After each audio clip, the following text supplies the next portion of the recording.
Hello po! Mapagpalang araw po sa ating lahat.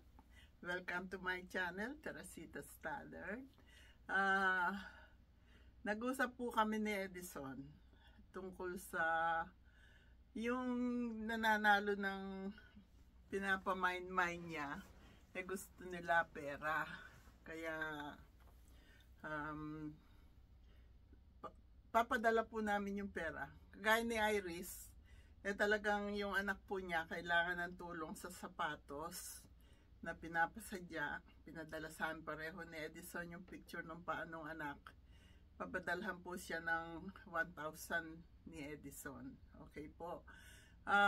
Yung pong mga tinutulungan namin, nakikita namin talaga na kailangan nila. Kaya po, nag-uusap muna kami. Siyempre, kailangan magkasundo kami. Channel ko ito eh. Ako, mami. Hindi po dahil doon. Ginagalang ko po yung mga desisyon niya. Hindi dahil sa ako ay mami niya, anak ko siya. Ginagalang ko po. Lahat ng mga anak ko, ginagalang ko mga desisyon. Kagaya ni Jenalyn, pininturahan nila ng gold yung exhaust fan ng mga banyo namin sa bahay sa Pilipinas. Okay sa akin yon, walang problema.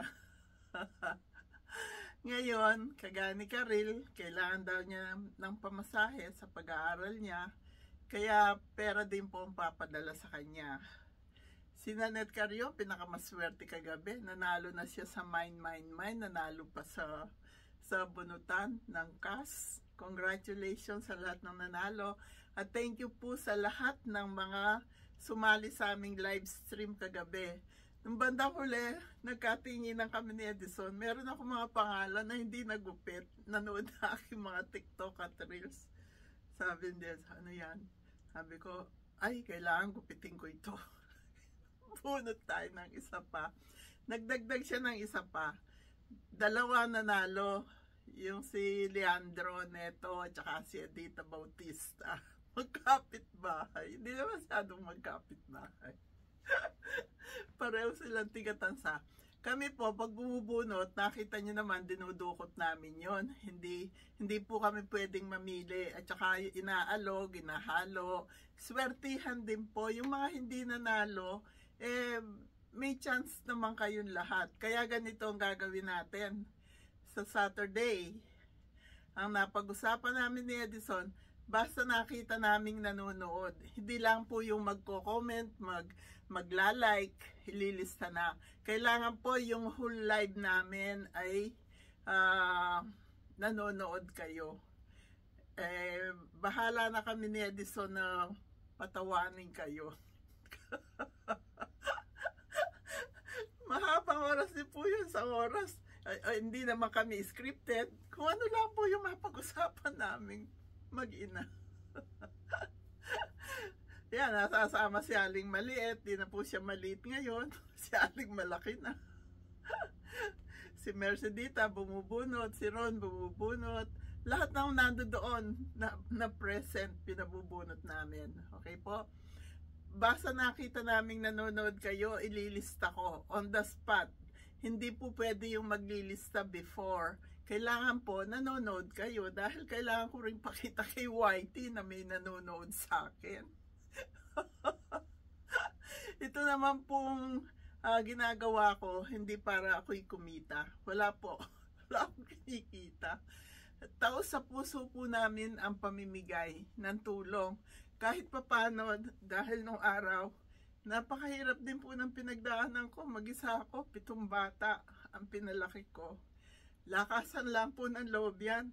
At kailangan kasama nyo si God palagi. Minu-minuto, talagang si God po ang kasama ko sa pagpapalaki ko sa mga anak ko. Napag-aral ko sila ng college. At awa naman ng Diyos, nakaraos po kaming mag-ina bilang pagpasalamat ko po kay God na tinulungan niya ako kahit mag-isa ako, na napalaki ko po ng maayos naman ang mga anak ko. Wala pong mga suwail. Proud din po ako dahil nagawa kong mag-isa yon na walang tulong. Si Ron po, naitulong niya sa amin, naging citizen kami dito sa Amerika. At hindi ko naman po siya pinilit, na in love po siya sa akin talaga. Totoo po. Siya ang nagdala sa akin sa City Hall, sa Arlington. Ang akala ko mag-i-inquire lang daw. Kinuha yung mga pangalan namin. Pinapunta kami sa isang kwarto. Yung pala, kinakasal na kami nung judge doon. Kinuha yung camera kay Ron. Click, click, click. After 1 month, nalaman namin walang film yung camera niya. Sabi ko, naiyak ako kasi kailangan po may evidence na kami talagang ikinasal. May mga pictures, may ano. At hindi lang po yun. Alam nyo ba? Nung ikasal kami ni Ron, pagpunta namin sa immigration, sabi sa kanya doon, Mr. Stoddard, you cannot petition your wife because you yourself, you are not a citizen in this country. Ah? Di, isa na namang ano yon. Pero narausan po namin lahat yan. At kami po ay namumuhay ng maayos dito sa Amerika kasama mga anak ko. Si Jenna Lee naman ang natira sa Pilipinas. Sinisiguro ko rin nasa maayos siyang kalagayan. Nandun po sila nakatira ngayon dun sa bagong bili kong bahay dyan sa Lipa, Batangas. Yung bahay po ginawa kong parang nandito rin sila sa Amerika. Lahat ng 3 shower namin, pati mga tubig sa gripo, merong hot and cold water. Kaya parang nandito rin sila. Gusto ko lahat ng mga anak ko maging maayos ang kalagayan. Kahit na malalaki na sila, may asawa, may pamilya, sinisiguro ko pa rin na sila lahat ay maayos ang buhay nila. Pinagpipray ko sila kay God na lahat maging maayos. Ganun naman po talaga ang isang ina. Mother's Day pa rin ang month. Ang month ay May pa rin. Araw ng mga nanay. In short. Pero lahat po ng subscribers ko, itinuturing ko na rin po kayong mga anak ko, mga apo ko, ate, kuya, nakababatang kapatid, pamangkin. Kaya huwag nyo na rin po akong ituring na iba. Dahil pagka kayo naging subscribers ko, nandito na kayo lahat sa puso ko. Kaya ang laki-laki siguro ng puso ko. Pero mukha siya kayo lahat dito. Mahigit 34K na tayo. Parami pa. Nalaman namin ng Saturday yung mga Wagi Manay bagong recruit nila Mags Carey. Lahat kayo nilista ko ha, Mags Carey, Iris Villa, yung isang nanalo si Sheila Tabon.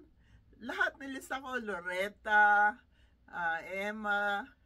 Nandito po kayo lahat sa isip ko at sa puso ko. Kaya si Leandro, siyan ding, hindi niya akalaing mananalo siya. Kasi nilista ko siya, nanonood siya ng mga TikTok ko at saka na Reels ko.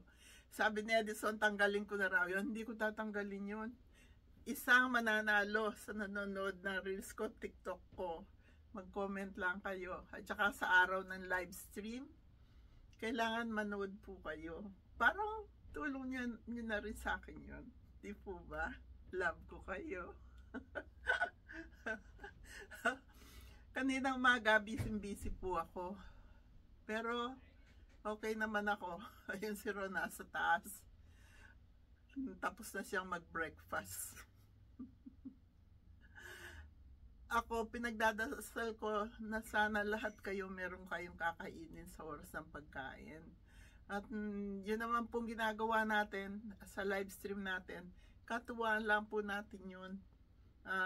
Kami naman, kahit hindi naman po kami mayaman dito sa Amerika, kagaya ni Buging, katulong lang daw ako. Katulong na sosyal, naka-manicure, naka-pedicure, naka-ayos pagpapasok. Yes, honey? Yes, come on down here. I'm doing a video.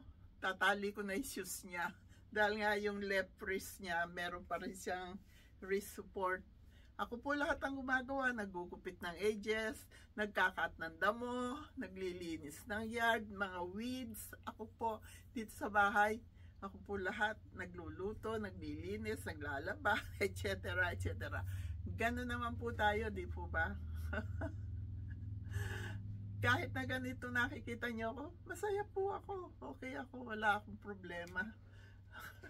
Say hi to our subscribers. Hi, subscribers. Good morning. They didn't see you. Come on. Okay, Go. let's I gotta start. go. Ayun, naitali ko na yung shoelace niya.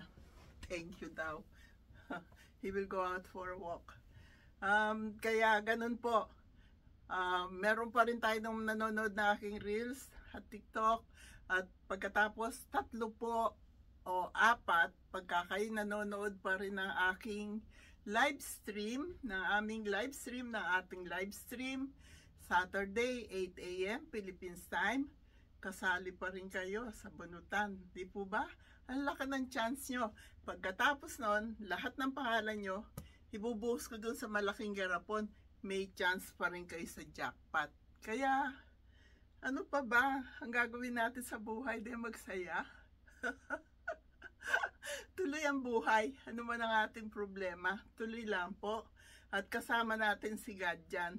Ako po, kung wala si God, wala kami dito ng mga anak ko. Wala po itong mga, hindi ko sinasabing marangya po ang buhay namin. Nakakaraos po kami. Okay po. At ako, 77 years old, malakas pa rin po ako. Wala akong pinupwerang trabaho. Kaya, happy day, happy night, happy life, happy, peaceful, healthy, and blessed world to all. I love you all. Saturday, 8 a.m. Philippines time. Yung apo ko po si Aliyah Estacio, puntahan niyo yung Facebook ni Edison. Kung meron kayong kamag-anak dito sa abroad o saan man, ipaboto nyo po $1 a vote. Kailangan pa po niya ng 100, mga 150 votes. Okay po? Sana mula ng pera. Papel, wag barya. I love you all. Happy day, happy night, happy life, happy, peaceful, healthy, and blessed world to all. I love you all so much. You are all here in my heart.